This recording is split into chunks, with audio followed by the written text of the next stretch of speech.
sorpresa yata ito. Ito ay special na segment ng budget division ng GASG para pag-welcome sa ating kalihim si Honorable Judith Taquiba.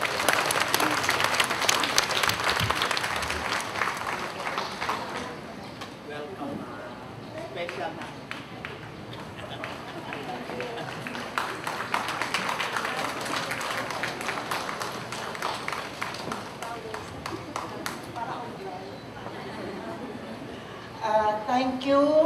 Thank you sa host ngayon.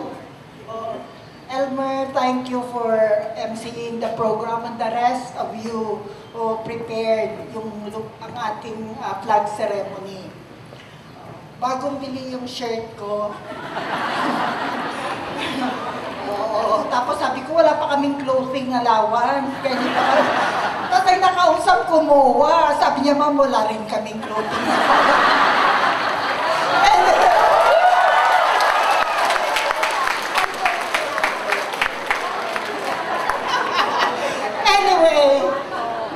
Maraming salamat sa mainit na pagtanggap nyo noong nakaraang July 1. Nakakataba ng puso.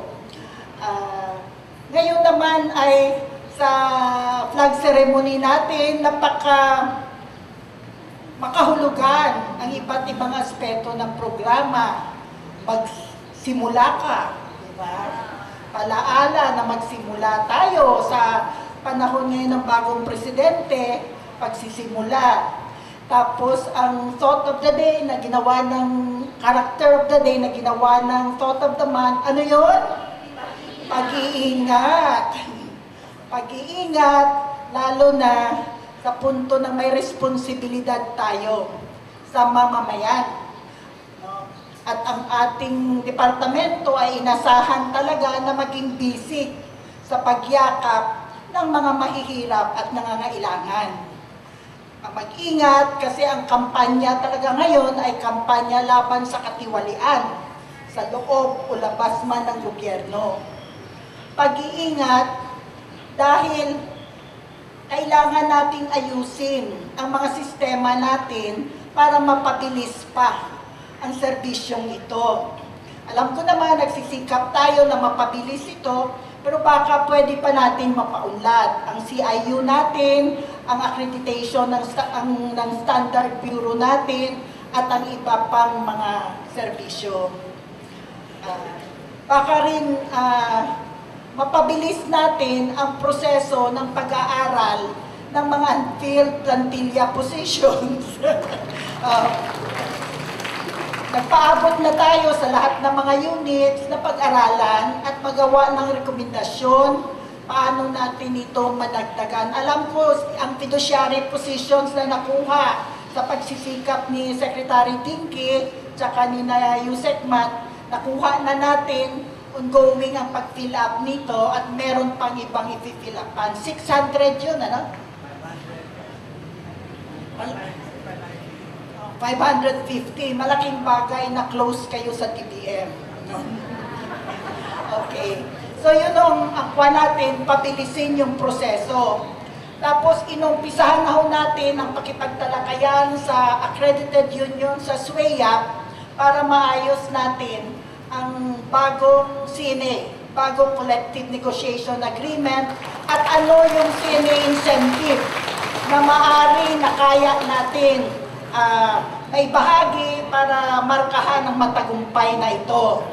So sabi naman ni Yusek Mat, matagal niya nang pinaghandaan nito. Palakpakan natin!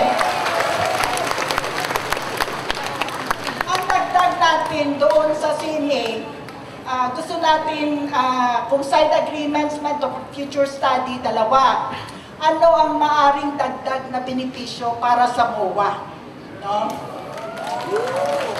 Side agreements, talakayan nito. Kasi yung CNA, ang CNA talaga, ang makikinabang dyan ay ang mga regular employees, tsaka yung mga casual, na may employer-employee. Wala dyan yung MOA. Kaya gusto natin, baka pwedeng may side agreement, no?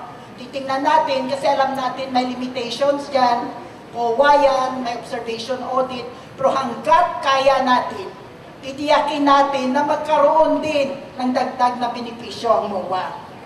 Ang isa pang pinaabot na side agreement na maaaring tingnan ng management tsaka ng union ay ang usapin ng flexi time. Ang flexi time, lalo na sa mga nanay na may maliit anak, sa mga nag-aaral, sa mga tatay na nag-aalaga din ng kanilang mga anak. Okay. So ito, mga rekomendasyon, hindi naman, ahensya tayo ng gobyerno, hindi tayo korporasyon na may prerogative yung CEO or COO. Alam natin may limitations tayo in terms ng mga government na issuances, civil service. Pero sinasabi ko, hanggang kaya, no? Hanggang kaya natin na maibigay ang nararapat, no?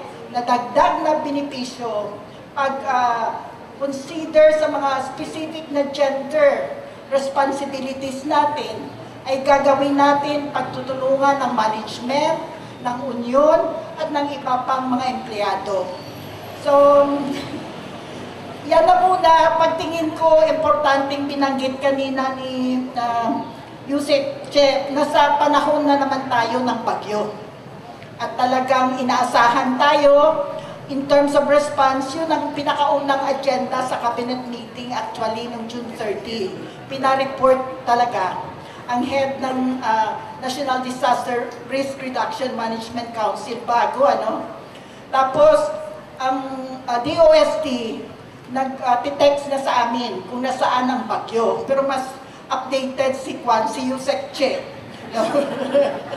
Mas updated siya. No? Pero bagyo na nga, ngayon ko lang laman, hindi naman mag-landfall. Kodi ko po, ano pang ibang magawain ngayon? Ayun, may conference sa Manila Hotel bukas. Conference ito ng Pacific Islander Social Workers Work in the United States, kasamang Social Work Consortium, ang NASWay, tsaka yung Consuelo Foundation, no? Ang kanilang tema, Social Innovation Technology and Disaster Recovery, Creating Opportunities for Global Exchange. So maganda. Ang iba sa inyo yata mapupunta doon ng iba mga partners natin. I-feedback natin kung ano man ang maging resulta nito.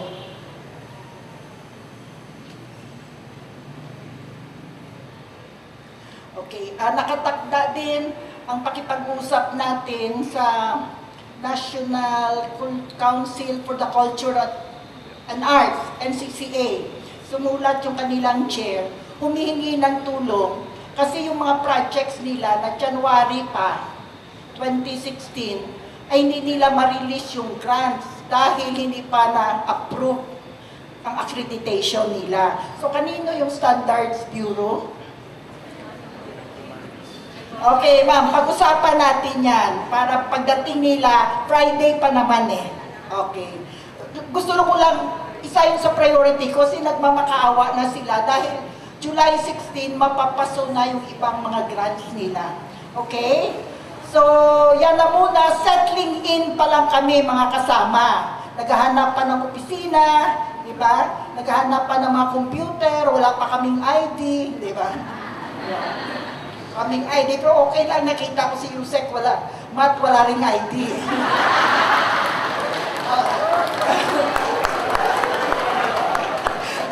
So pagtulungan natin ito, tulungan nyo kami mag-settle in. Ayaw ko namin palaging pinapaalala sa amin ni President Digong, we are here not to lord over you, not to lord over the people, but to serve them. So kung may mga kahinaan kami, kung may nakikita kayong matulong nyo sa amin, huwag kayong mag-alangan na puntahan kami.